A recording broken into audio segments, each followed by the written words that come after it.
So let's try now to solve a more challenging equation using the quadratic formula.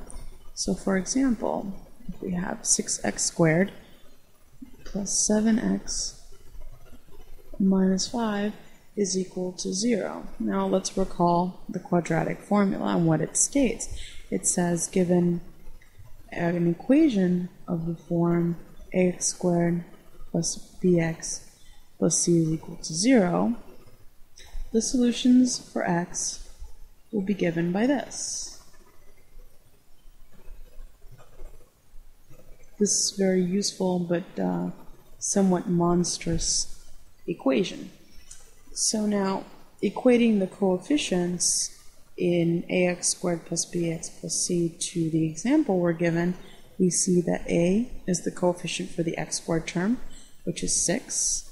B is the coefficient for the x term, which is 7, and c is the coefficient for the constant term, which is negative 5. And remember, if there's a negative in either of these terms, you always have to include it in your a, b, or c.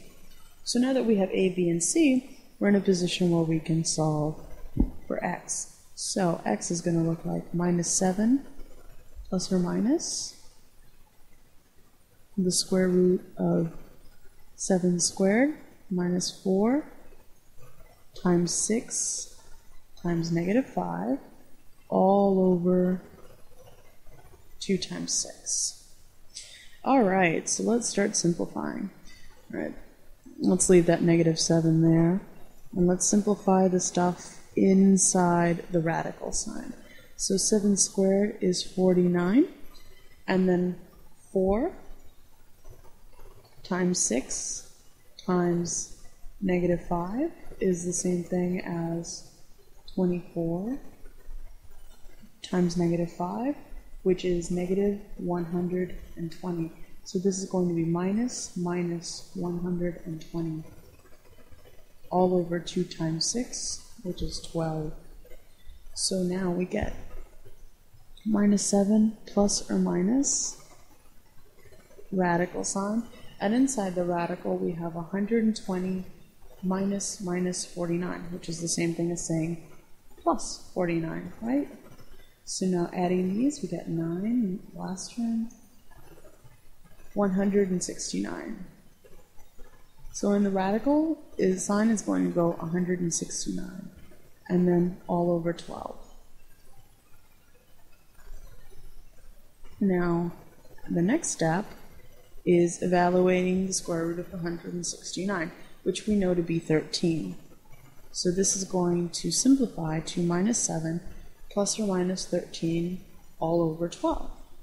So now x is equal to minus 7 plus 13 over 12, or x is equal to minus 7 minus 13 over 12, right? Now, simplifying this further, since we split up the sign, now we can actually add or subtract these terms. Minus 7 plus 13 is going to be 6 over 12, which reduces to 1/2. Or x is equal to minus 7 minus 13, which is minus 20 over 12, which is equal to negative 5/3. So the final answer is the solution set is negative 5/3 or 1/2.